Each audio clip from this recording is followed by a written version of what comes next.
Good morning, gearheads. Welcome to Speed City F1. We're about to get you ready for the Chinese Grand Prix, and we're really excited you're up early with us. And first of all, that either means you're a giant F1 fan or something has gone wrong entirely in your life and you're up working. Why would you do that? Yeah, exactly.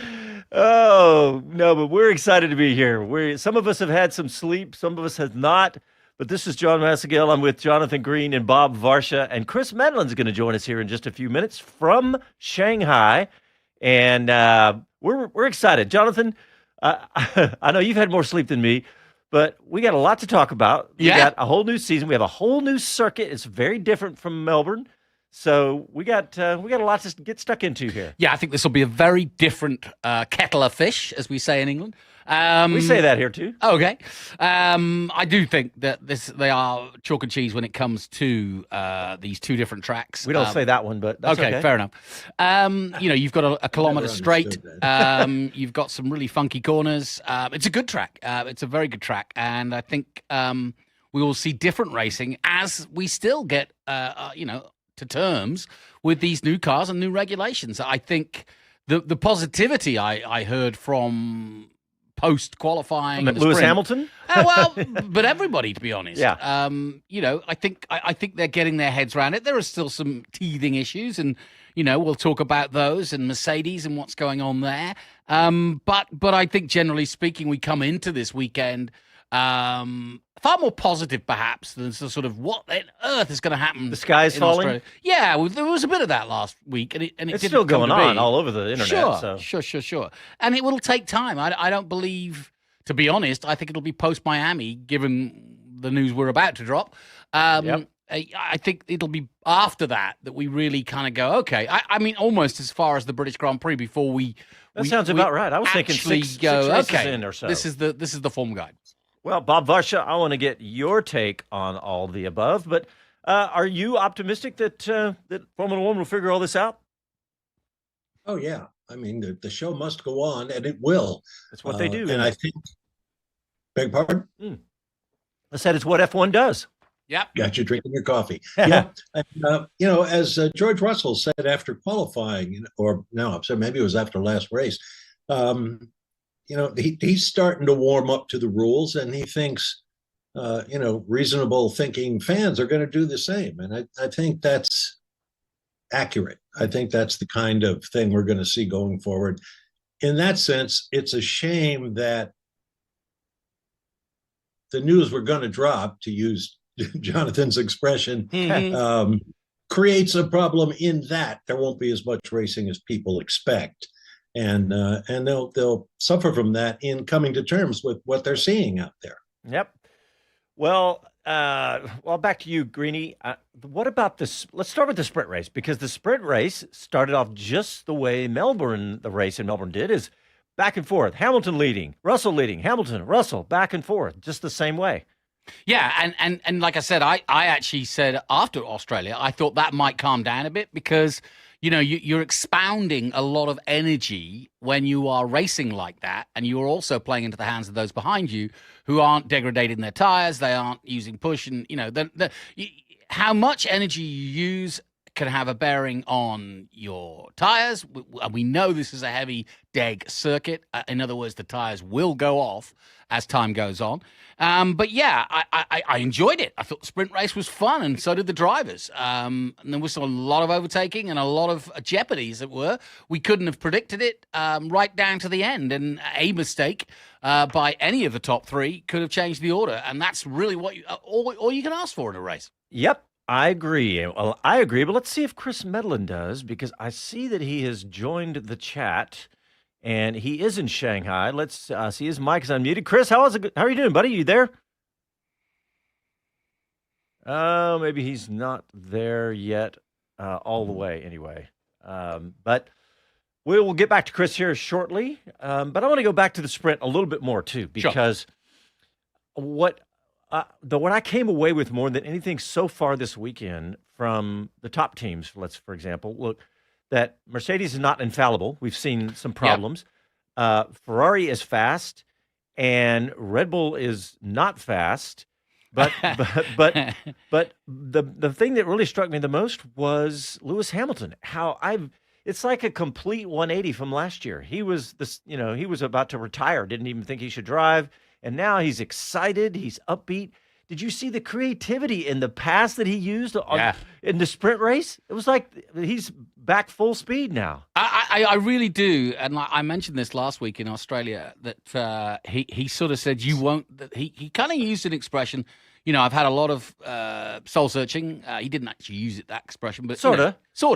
And he said, "Look, that guy is gone, and you won't see him this season." And that is his way of saying, "I've moved on. That doesn't help me." He's always been a positive Zen kind of guy, and he always wears his heart on his sleeve. He is a very emotional guy, and I just think he kind of looked back on last year and thought, "That's not my legacy. That's not what I'm about." And I think we're seeing what he is about and what we've seen over the last 20 years and what has made him one of the greatest of all time. And I hope that continues. Now, Ferrari have got to do their part of the deal. And they've got to deliver him a car. And right now, while it's up out in the air and no one really knows what's good and what's not, we're doing upside down rotisserie wings. We're doing upgrades as we go along. And even in a sprint race on race 2 of the season, people are bringing upgrades. So it's going to be an up and down season, full stop. Just because everybody's trying something. And I think Hamilton's going to roll with that. And I also think, as we said preseason, these kind of cars suit him, and they actually suit Verstappen, but they've got their own woes, as it were, and I think they do go to the newness of Ford, but they'll come good. We know that. Yeah, they will. All right, well, let's go to this announcement that we've been alluding to because everybody probably knew this was coming, the announcement about the Middle East, and here's F1 CEO Stefano Domenicali on this announcement. Stefano, news this morning that the races in Bahrain and Saudi Arabia won't be going ahead. Can you tell us about the decision and the reasons? Yes, true. Unfortunate situation, and that was a decision that has to be taken considering exactly what is going on in that region. And as always, when you have to take this action, it's not easy. You have to think of the bigger picture. But let me first of all thank the FIA and the promoters who understood completely the situation. We took a joint decision together for the benefit of the sport. Obviously, it is a difficult decision. Have you got a message for the fans in those countries and more widely? Yeah, I mean, for the fans that are always following us, is first of all, be safe.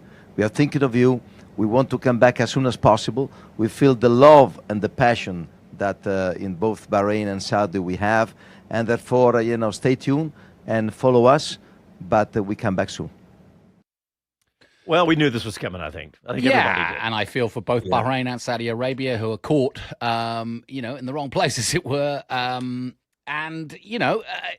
The truth is, it shows you how big Formula One is when the estimated cost of these two races going down will be close to $100 million. Yeah, that doesn't surprise me at all, actually. No, let's not forget. Yeah, go ahead. As well, let's not forget Qatar and Abu Dhabi are not out of the woods. No, they're not. Are also that part of the world.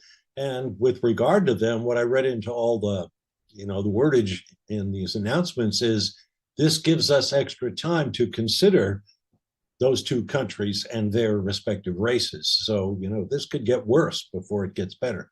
Yeah, I'm wondering on a positive side whether they'll actually put out an edict of some sort to give the teams a little bit more time to develop, maybe some not testing, but development time, which is obvious because they've got now 5 weeks to do that. I just wonder if there's a loosening of the aero deals, all the rules that are in place to stop them overdeveloping these cars. They may just get a little bit of leeway to play around a bit more. Interesting, yeah. And I've had a lot of people ask me here in Austin, they're going, are we going to get another race? What's going to replace it? And I'm like, it's hard to do that in Formula One. I am surprised that nothing has been mooted as a potential. I mean, we said last week Portimao is one and Imola is another, and this comes back to the pandemic when China was actually one of the first to go, obviously. I think I'm surprised that hasn't been talked about and how they haven't tried to fit something in. Yeah, and maybe Well- even. Well, go ahead, Bob. What were you gonna say?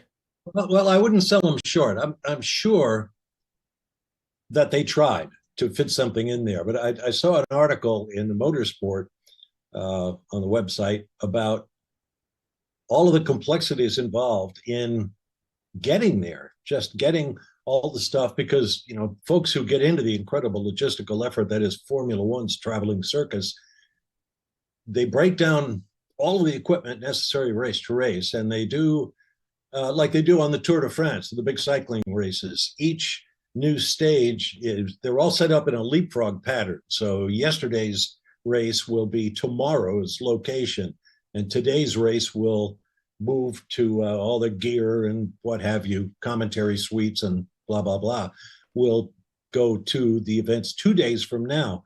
But you really can't do that with with Formula One, because so much of their gear, particularly the big garage mahals, if you will, all this equipment goes by sea freight to save money.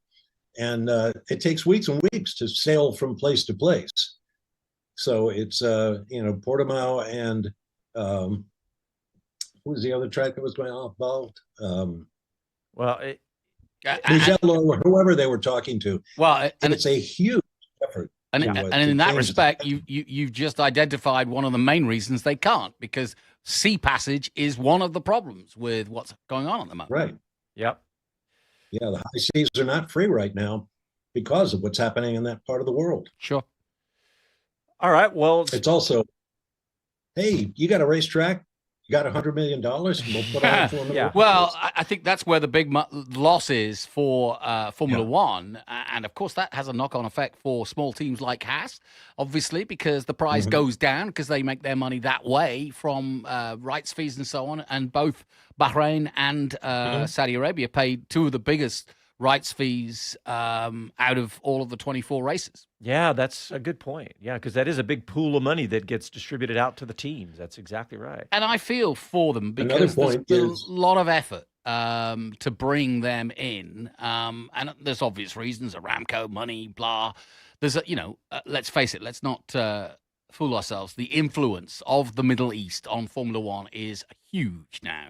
The fact that we go to four different countries in the Middle East, and they built, Abu Dhabi is one of the most expensive circuits ever built, and it is splendid. And I do feel for all of them, because there's a lot of effort and a lot of fandom now has been created in the Middle East that didn't exist before. I've been out when I lived in Asia, it was brave new world. So yeah, I feel for them. All right, well, let's not forget that TV contracts require 22 races a year minimum. Yeah, so that's a good point. Eliminated 2. The pressure's only going to build between now and season end to get those 2 races done, or 2 races somewhere. But Formula One seems pretty set in its decision that there will be no replacement races. So we'll see if that plays out. It's not good for Apple either. 3 races into their new that's console. true. That's a really good point. Hey, Greeny, you have what's your familiarity with the Shanghai circuit? I know you know. I've been many times. Yeah. Yeah, I was going to say, how many times have you been there? Probably 3 or 4. Okay, well, get us up to speed a little bit. Okay, Shanghai was opened in 2004, and a bit like how we discuss the USA and having a driver. Back then, Ho Pin Tung was coming through, and in fact, he's there this weekend. He was doing the driver interviews. I saw him, yeah. So we were looking for, originally I lived in Hong Kong, but the first ever F1 spec circuit was built at Zhuhai, in just outside of Hong Kong, in the Canton province, or in that just across the border. On the mainland. It didn't come to fruition, unfortunately, although it's been a very successful circuit. So there was still like, well, what are we going to do? And so Shanghai came up. And of course, Shanghai is, you may or may not know, but it is an ultra modern city, a massive city. Skyscrapers like you wouldn't believe, some of the highest buildings in the world. It's a very, very, it's a real, kind of sort of old meets new in terms of it's a very traditional old city, but it's go see Blade Runner if you want to get some idea. Yes, actually, yes, it's a good call. But it's become a really modern city. It had struggles, the pandemic being one, the other being smog. There was times where they worried that there was too much smog and they would have to stop industrial usage of some of the factories out there just to make the air clean enough for it to look good. And now they're leading the world in electric car manufacturing. Yep, exactly. So. All right, guys, we gotta get a quick break in, but when we come back, Chris Medland is joining us from Shanghai and give us on the ground impressions. Back after these messages. All right, hey, let's check in with Chris Medland's microphone. Chris, we were hollering at you a minute ago, but you didn't hear us. Must not have been a good connection. I do apologize. Yes, it's been ropey as anything, so I'm stood in one spot that just seems to be holding it up, if you can hear me. We can. Just stay right there and don't move your tongue even. Just stop right where you are. This is probably your biggest audience of the year. Got all those security people listening to us. Hey, Chris, we got a good question for you on YouTube. Outlap Andy says, can you clarify a rule for me? Why was Antonelli able to clear his 10-second penalty under the safety car? Thought you couldn't do that. Maybe just for a 5-second penalty. Just want to understand. Interesting. And Roger that. Yeah. Did you get that question? I did. Yep. Oh, you want to answer now? I thought you wanted it when we came back. Sorry. Oh well, let's. No, I can answer it now. Okay, go ahead. Yeah, they'll be hearing this on YouTube.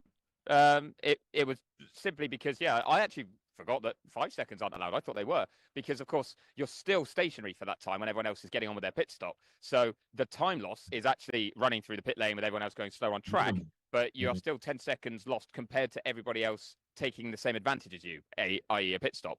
So I think it is lucky that you can do that. But normally it's actually going to penalize you even more because then you have to wait for the cars that are coming through, busy pit lanes. So I'd actually totally missed that 5 seconds wasn't allowed. That might just be because that's so short and 10 is deemed big enough. Okay, there you have it, Andy. All right, anybody else on YouTube? What's going on? Mike Bowles is here. Tim's here on the road again, but almost home. He's here. All right, there you go, Tim. By the dawn's early light, or lack of. Yeah. Yes, Andy. Andy is, I think he's in, I can't remember exactly where Andy is. I think he's in the middle of the country. That's where I picture him. So it's middle of the night for him, too. All right, here we go. Coming back.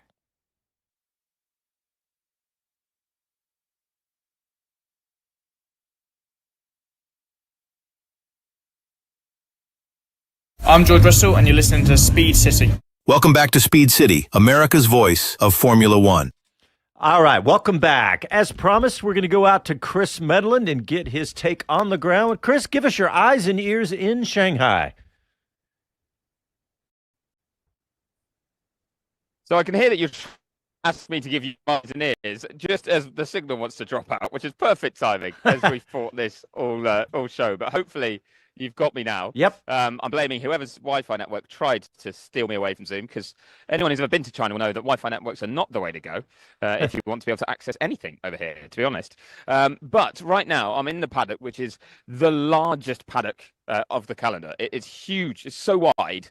It used to look like a runway all on its own and be deserted, but now F1's booming so much. Got multiple merchandise stands and different sponsors have been brought in to give us some. We've got some green tea being handed out, some dumplings being made up, and some bao buns that are very tasty, I must admit. This is got the prettiest paddock of all the races.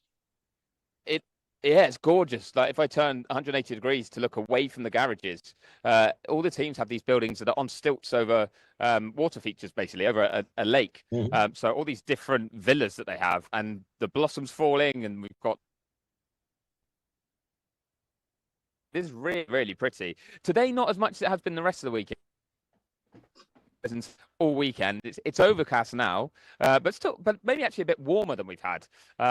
Still windy out there. That's a challenge for the drivers. Yeah. But here in the paddock, it's a little bit more confined, partly because we have a huge grandstand that is linked to the pit building by some huge pillars as well. And the media centre and hospitality unit straddle each end of the two buildings. So I actually am lucky enough that when I sit and cover this race, I am above the track. I can just look out down on the grid. It is one of the best views that we get all year. But I tell you, great atmosphere, huge crowd, and it really is lively here. Actually, now they've really taken to F1, and it's one of the biggest events I think for the teams now each year. Interesting. Chris, I'd like to pick up on the win thing because a lot of drivers were talking about it yesterday during the sprint and qualifying. So is there any particular area that kind of can throw you off? Any particular part of the circuit? Yeah. Yeah, once again, sorry, I only get half the question at a time. But yeah, the wind has been really bad when you're out on track. You don't really hear people talk about it too much when they're maybe anyone watching a broadcast because it's so sheltered where everyone stood when they're doing that. But I was lucky enough this morning to do the driver parade interviews. So I was on an open flatbed truck with all the drivers going around the circuit. And certainly the final long right-hander, turn 13, that leads onto the huge back straight, really windy there, really exposed. That can really affect things. I mean, you don't get a good exit onto that straight. So when you're watching drivers with cold tyres in particular in the race, fighting each other, trying to get the power down and deploy the extra energy through there, that's when it's really going to be difficult for them. And you might...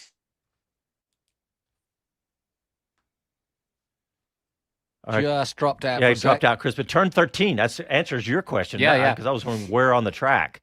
Chris, your connection's dropping in and out, but you know what, Chris, you did get to catch up with one of the team principals already for us, and he was two of them, in fact. Yeah, I annoyed two of them. I will tell you something about one of them. I'm not sure which one. I was going to go Io. I spoke to again. Okay, well, the wrong one. Just a snippet here. While I do have, it seems, some signal. Graham was just about to have some stitches out from an injury as soon as we'd finished the interview, which was only done about 2 hours before lights out. So I don't know what the injury is yet. I'm going to try and find out in our post-race show. Wow. But these team bosses struggle a lot in their lives and apparently don't even have time to go to a hospital when they need some stitches out. So a doctor was coming to him. Wow. Okay. Wow. Well, tell you what, Chris, we're going to go ahead and play this interview you did with Io Komatsu right now while your signal is a little bit lopey. And let's hear what he had to say. Haas F1 team principal Io Komatsu. Hey, we're stood in the paddock prior to the Chinese Grand Prix, and you have been surprised. There's a Haas fan in here. I don't think it's not totally surprised, but it's nice to see Haas fans. Yeah, I want to see more of them, but yeah. You're gonna have to, Chris. Yeah, well, you're gonna have to go and say hello to them later. But before then, you have to do the boring media stuff, which is to look ahead to this race, starting with Ollie in the top 10. Yeah. But starting from 10th, and given the pace you showed the rest of the weekend, is that actually a slight disappointment? Yes. Yeah. That's a great thing, isn't it? You know, I think it's really nice to get car into Q3, which we couldn't do in Melbourne. So that was one step better. But then, of course, you know, I think if we put everything together with, you know, our lap time from Q1, Q2 as well, I feel like we should be P8, right? So, but, you know, at the same time, it's a very decent price, and it's good to be disappointed, beaten by Red Bulls, right? So it's not something you think of every day. But, you know, it's a competition so tough. So when there's a chance, you got to take it. You know, as a team, you know, I think we improved quite a lot in terms of operation from Melbourne to Shanghai. So we're just improving every time, but I think potential was slightly higher. Well, it might be 10th on the grid, but we've seen some pretty interesting starts so far in Formula 1 in 2026. So every opportunity to make some gains off the line, I imagine. Is the aim today 8th, 7th even, Pierre Gasly? No, honestly, just we need to focus on our own race. Because, again, still very, very early days in this regulation. You see sometimes people have problem with issues mechanically or with the battery, etc. So there's chances everywhere. So you got to focus on, you know, yourself, maximizing what you got, like a race start, as you mentioned. Let's do the formation lap, you know, correctly, prepare the tires and battery, decent start, and then run the race strategy to have a good pit stop. If we can do that, you know, who knows where we're going to be at the end, but we just got to be there. to maximize our opportunity. That's my mindset. Well, you've also asked for Esteban Ocon to be there a bit more often this year than last year. You were maybe slightly underwhelmed with his performances in 2025. What have you seen from him at the start of this year about the way he's responded to that? It's great. We had a very, very good pre-season testing, working together.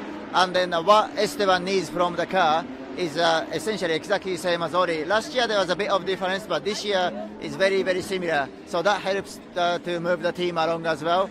And then yesterday, even though he was disappointed to be out in Q2, a bit unlucky with the yellow flag, he was very happy with the work team has done, what he's done to get to that point. So I think he showed a strong race pace in the sprint with his good tire management. So, and then tire management will be a key today. So hopefully that plays to his strengths. Well, we look forward to seeing how both of them go. Good luck today. Thank you. All right, let's go back out to Chris. He said he's got a good connection. What do you got, about a minute or two left, Chris? Good is loose term, but I've got enough time to hear from Bob. Yeah, going back to what you said earlier about how China has really gotten its arms around Formula One, there's been a lot of talk in the press, mainly of financial publications, but also in some of the racing, and there's been some pretty sloppy headline writing, I must say. But the point is that the giant EV builder from China, BYD, is either considering or has committed to a place in Formula One, which would bring us to 12 teams. Are you hearing anything about that there in Shanghai?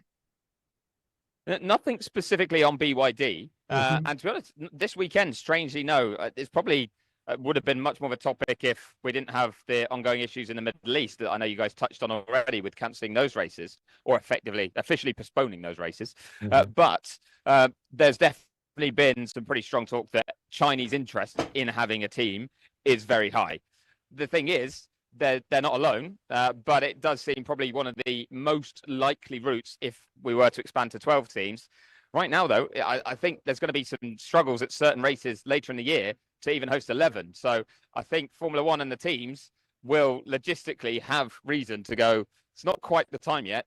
If a team from China were to come in, or a team from anywhere, to be honest, one, it would be interesting to see how they set themselves up and where.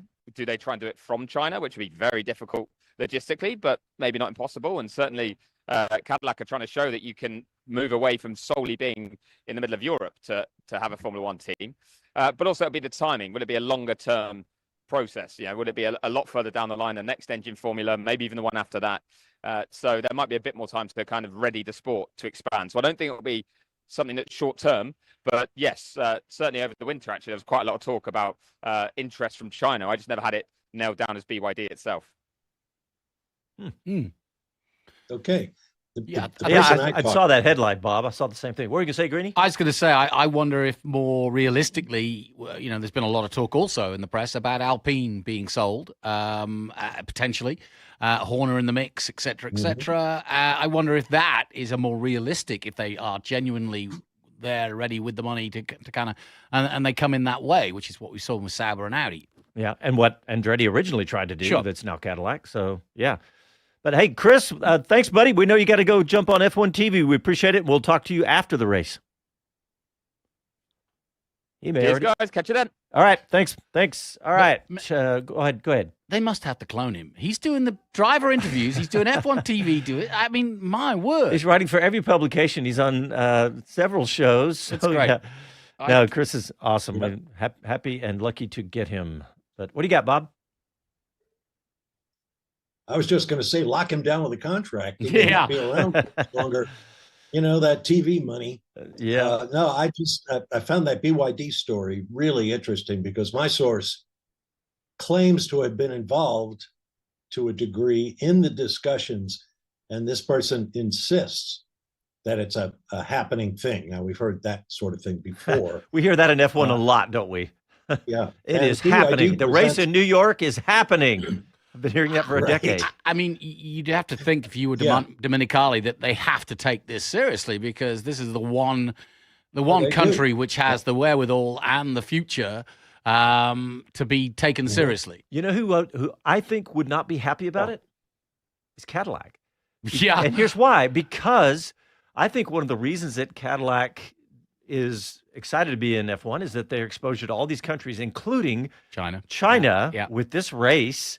And because they sell a lot of vehicles over there, electric vehicles, and that's one of Cadillac's big pushes. And I think one of the reasons they pushed into Formula One with the 50-50 electric to ICE power plant. So there's a lot goes on behind the scenes in the business side of Formula One too. So what was that, Bob? Well, apparently BYD is also considering a WEC, running a WEC sports car program. So I'm not so sure this Formula One deal is done. And whether it is or isn't, there has been a bunch of curiously timed stories in the media, particularly the Washington Post article today, about the way BYD goes about its business. And it's an ugly situation if we're to get out there in front of the public. They're building plants in places like, in this case, Brazil, and it's too complicated to go into, but I think there's going to be a lot of discussions. I mean, great to have that 12th team and go get them. And if it's a Chinese team, terrific. And if it's BYD, that's terrific too. But by the same token, I'm not sure if these stories are true that folks are going to be happy with Formula One paddocks, including a company that does business the way BYD does, and the way China itself does business. You know, they're a very closed society in lots of ways, and it's controversial for sure, no doubt. Well, and that flow of information, may not be as fluid, shall we say, between the established teams as they exist and a country like China, wanting to be a part of the party, but not necessarily wanting to obey all the rules. Follow the party line. All right, we're going to take a quick break. When we come back, we got lots to talk about. We got an exclusive interview with Cadillac team principal Graham Loudon after these messages.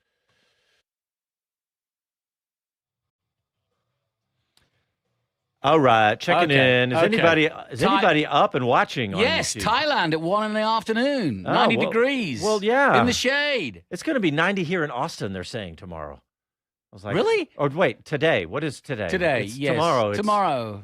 Yeah. Creeps on this petty pace. Yes, it is. Regular 80s and above here in Atlanta. So, anything's possible. Let's see. Anybody else? Kevin Kelly is not here. I had a feeling he was going to bail on us tonight. But thanks, boys, for sticking with us. I see a few other folks, like about a dozen people have joined us here. Let's see what else we got coming up. We got Graham Loudon coming up. We're going to hear from the drivers when we come back, because we have some of the post-qualifying interviews, including talking all about Kimi Antonelli. And let's see what else. We're going to hear from Alex Albon, because he was not at all. What was his scream? Terrible. Terrible. That's what the word. Yeah. Terrible. That was his. He just screamed it across the Casey, radio. he screamed terrible. Not. I can't believe Casey missed that cue. What is it? Like 3 a.m, Casey? Or that's terrible. There you go. All right. What else are we going to see?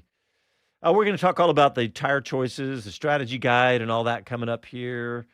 What all the teams said. There's lots of stories to talk about. Tire Dag is going to be big here, I think, and that's going to make a big impact on what they decide to do and how they run the race. But still, and we're going to talk about Cadillac and all that. Did you guys see the pictures of the car without the skin on it? No, man. If you're a frustrated wannabe, is the better word, engineer like me, I was like, oh my gosh, what are those? I couldn't even identify what I was looking at. And I love to wrench. All right, here we go. Coming back.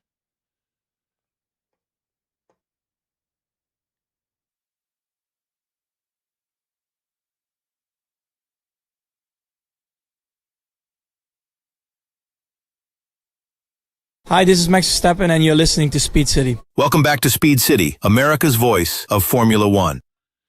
All right, welcome back, everybody. It's about 25 minutes before the start of the Chinese Grand Prix. Thank you for staying up late with us. If you're watching live, unless you're watching this post-show, post-race. And We do have 20. Yeah, that's about right. We got 25 minutes. Yeah, but I think I want to start. Bob, if you are ready, I want to get you to do the Varsha grid now, because this will get us to kick off some conversations if you are ready. I am ready. All right. I should point out by way of backstory that John has been beating me up about shortening up this grid to 3 minutes, and I tried my best, but I don't think I'm going to get there. You know what?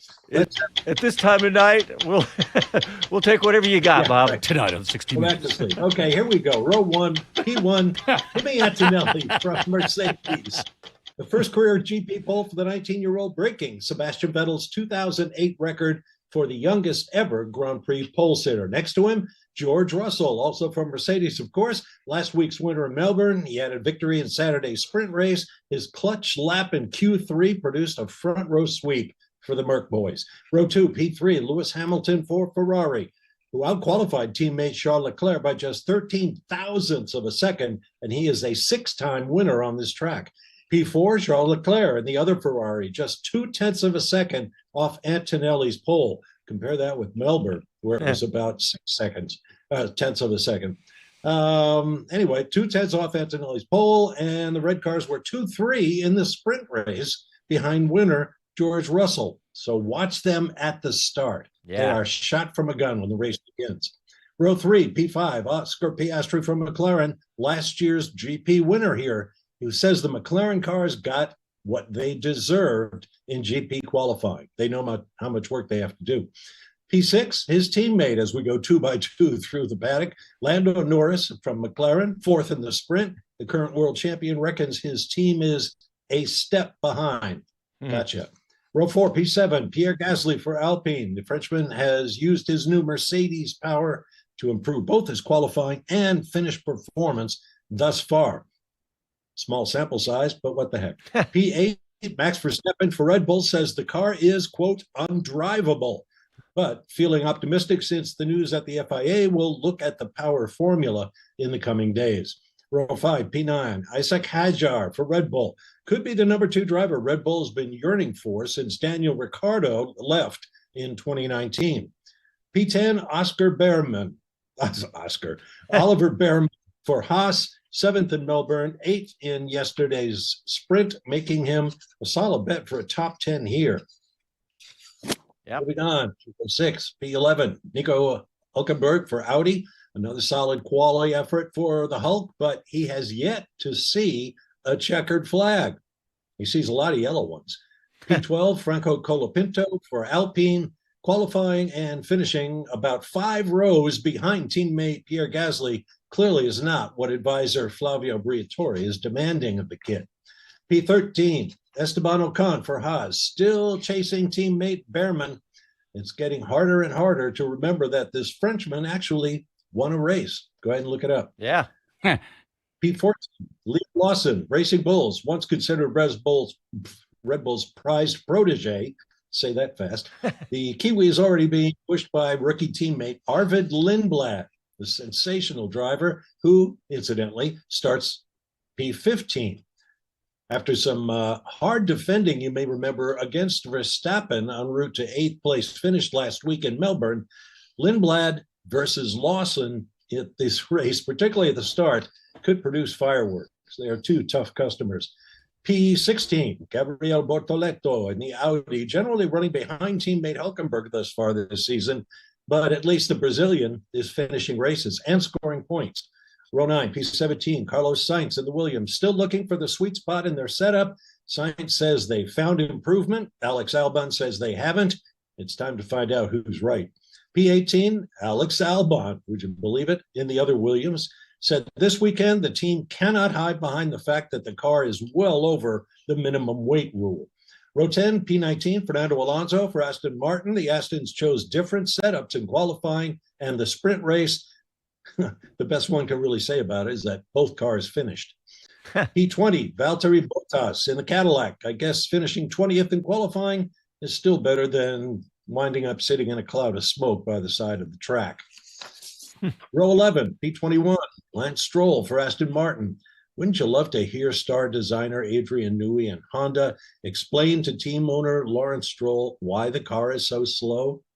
Oh. He is not a gentle man.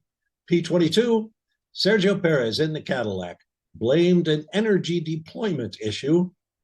Isn't driving in a race car energy deployment, no matter how you're doing it? The tank of gas or the whole electric motor thing. Anyway, blamed an energy deployment issue for being late to start his qualifying and preventing him from achieving much when he actually did so. So that's your lineup. Have at it, boys. Awesome. All right. So you want to start with Kimi Antonelli? No, I just want to say Albon required to start from the pit lane after car was modified under park firmware conditions. Oh, that's right. That is news in the last couple hours here for sure. Yeah, but go for it. Yeah, I'll just talk about Kimi Antonelli, right? Youngest ever Grand Prix pole sitter, but by a lot, right? Sebastian Vettel. 21, wasn't he? Kimi Antonelli is 1 year, 7 months, and 29 days. I mean, that is not like normally these records are broken by like a month or 6 months, maybe, but almost 2 years. More than a year and a half anyway. So it is. It's very impressive that Antonelli did this. I tell you, he's going to become hugely popular. Well, if he isn't already. I was watching after the sprint.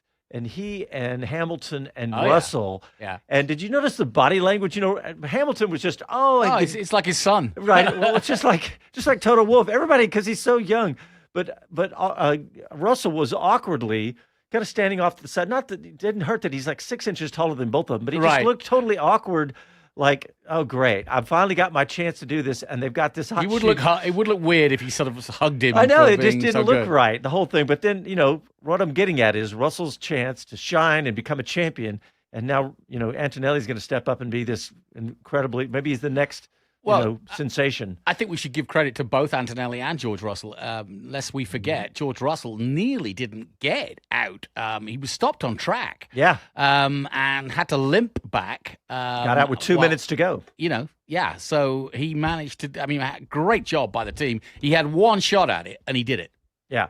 Yeah, right. There was about 8 minutes when he actually stopped and then got it going. He pulled into the garage with about 8 minutes to go, and they got him out with 2 minutes. But let's give the team the credit, but also the fact that could have been a bit of an advantage for Antonelli because Russell was kind of on the back foot going out on that last lap. And, and who knows, maybe something was not quite still right with the car. Well, I'm glad that it was only 0.2 of a second between them, but I'm glad that Russell legitimized, if you will, Antonelli's pole, because if Russell hadn't got out, it would have been like, oh, well, that's a give me because Russell didn't run. That's a good point. And it was 0.2. So it was, he split the difference. 0.2, that's a marquee.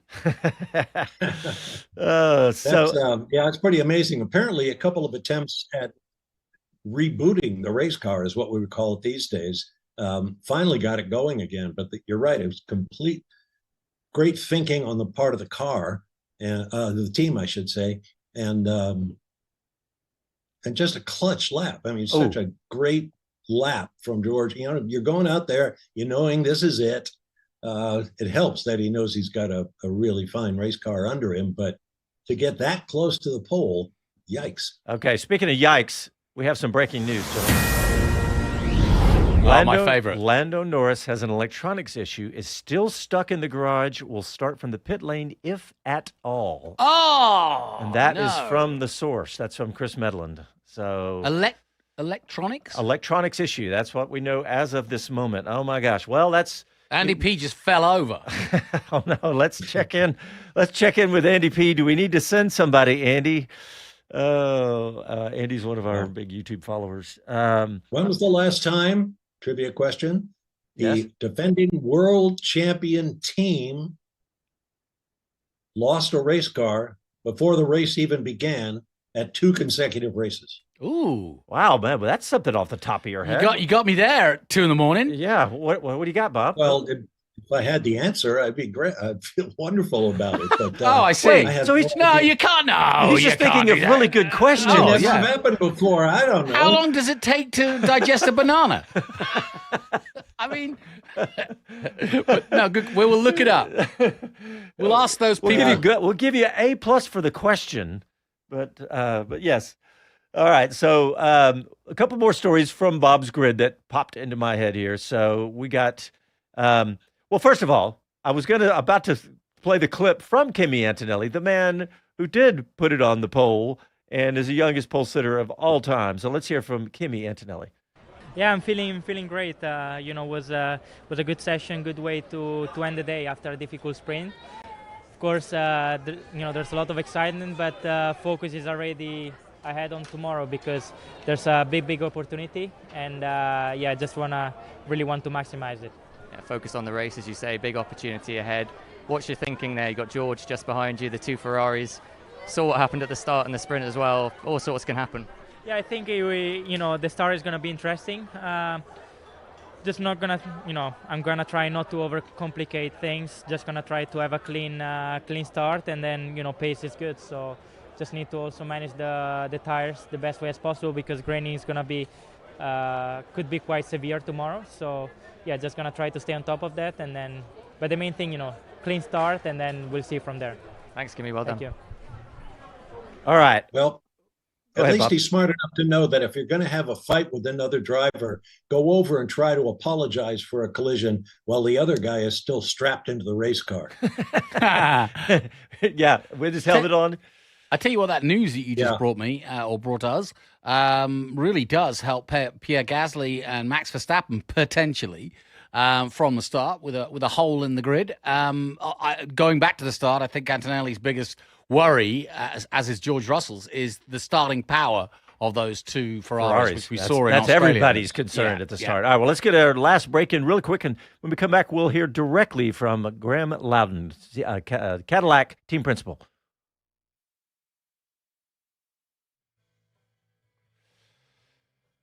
All right, people. Control, Alt, Delete. Oh, Andy just says it's always these late night races. Just hope he gets out. I don't know, Andy. We got to follow Chris. Let's check in with Chris on X right now. See. Yeah, our mate in Thailand very disappointed with Williams, and I think the reason being, we all are because they showed so well last year.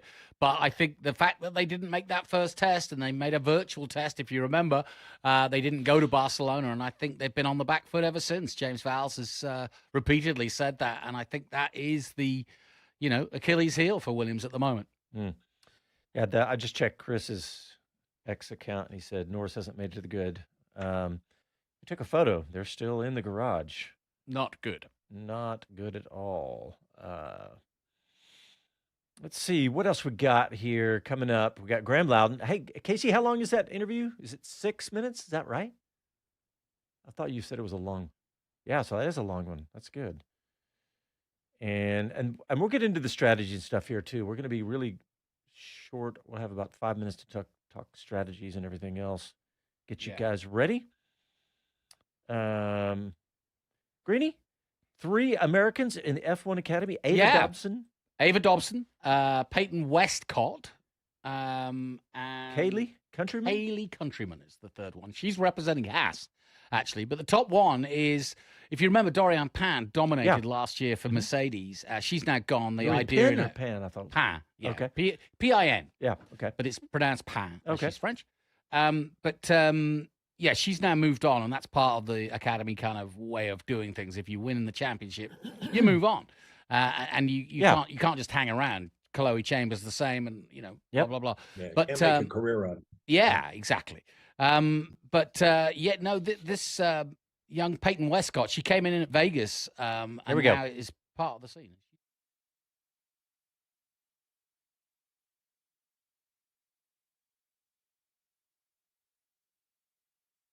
Hello, I'm Jenny Gow from BBC F1. You are listening to Speed City. Welcome back to Speed City, America's voice of Formula One.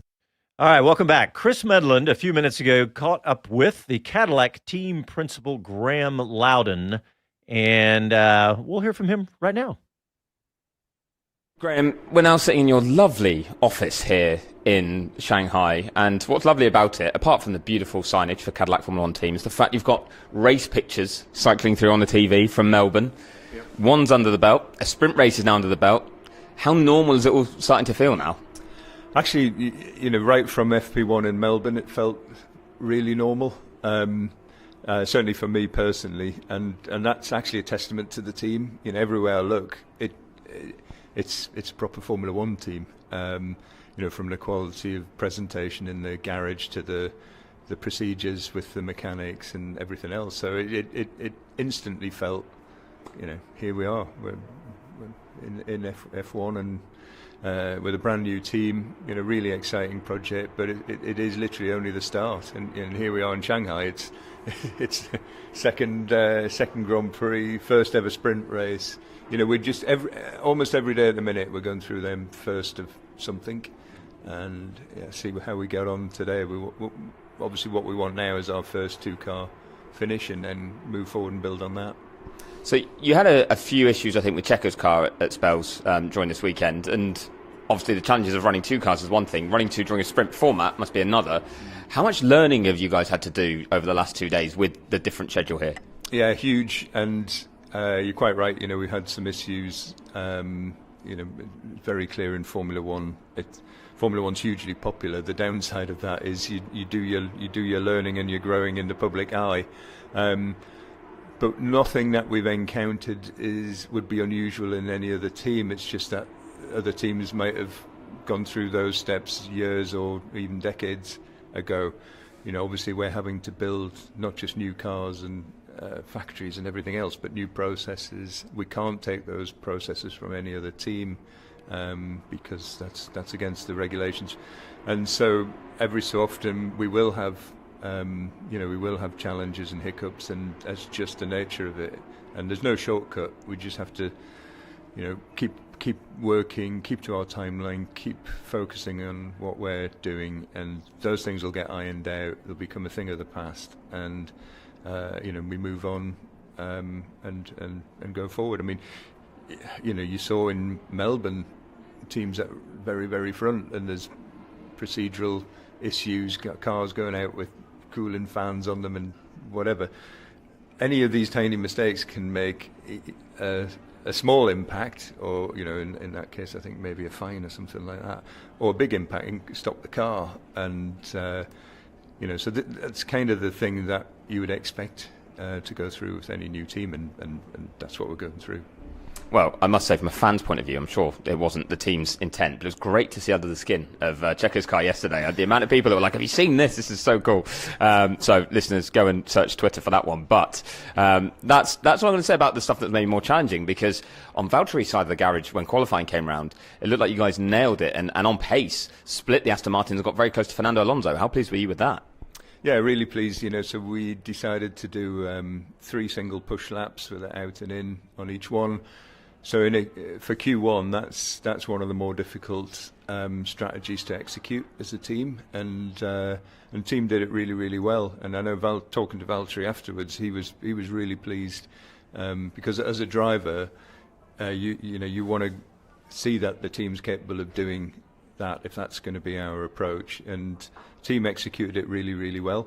And also he was pulled onto the weighbridge during that as well. So we had that that variable in there. But in terms of execution, it was really good. If we can continue like that, then again that's sort of ticking the box. And then pace wise, we out qualified one Aston, and biting at the heels of another one, and within 6 or 7 tenths or so Williams, and Williams have been doing this for quite some time.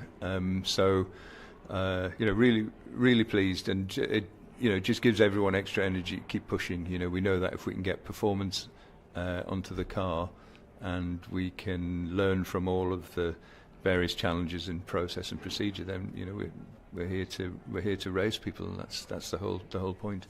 Well, this is a much longer lap than Melbourne as well, over 90 seconds for this one, whereas it was a good 15 seconds quicker around Albert Park. And the gap to the fastest car in Q1 came down significantly as well. I think you were 2.2 off the fastest car in Q1. So we're seeing those steps, and you're getting more out of the car. I know you want to gather more data, experience, learning, but going into today's race, is the target to beat one of the green cars? Well, you always want to beat every car. But I think realistically, if we can bring 2 cars home, if we can race people along the way, then for a second ever Grand Prix, that's That's pretty. You have to remember the other 10 teams here are the best teams in the world, and so if we're racing them, then that's already a massive seal of approval, if you like. So for sure, it would be great to be doing some racing. But equally, if we can get cars home, start building upon that, we go again in a couple of weeks' time. So we just got to keep pushing, and we are here to race, and we're here for the long term, and it does take time, and you can't just jump to the front of this in an instant. So as we've said before, we focus on what we need to do, and the competition will start coming to us, and we're really, that's really what we're here for, and also, we said we want to bring something new to the sport. Hopefully we're bringing some new fans as well, and clearly we want to entertain them, so we want to be in the mix. We look forward to seeing if you manage to do that today. Graham, good luck. Thank you very much. Cheers, Chris. All right, we've got more breaking news. You're not going to believe it. Piastri is now being pushed off the grid into the McLaren garage. What? Yeah. Chris just tweeted that on X, or X'd that on Twitter. I don't know. I mean, what does he need to do to get a break? What?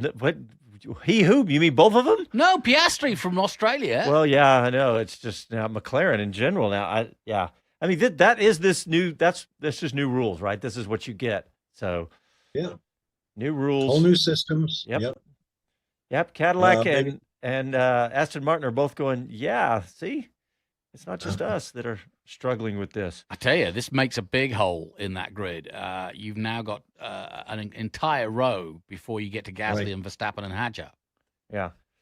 Anybody see the comments from Andrea Stella, the team principal at McLaren, saying, it's not that as a customer team, we're not getting the latest updates and information from Mercedes. They're the factory team, and they're going to have some gadgets that maybe we don't. But he said they've always jumped up and responded anytime we've asked them for further information about the systems and the powertrain that Mercedes built for them.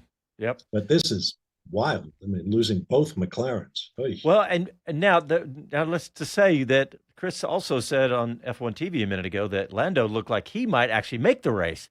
So we'll find out here. Pit lane. Yeah, from pit lane. Yeah, that's true. Of course. And the bettors are going crazy. Yep. Yeah, that's true. Vegas odds are all over the place.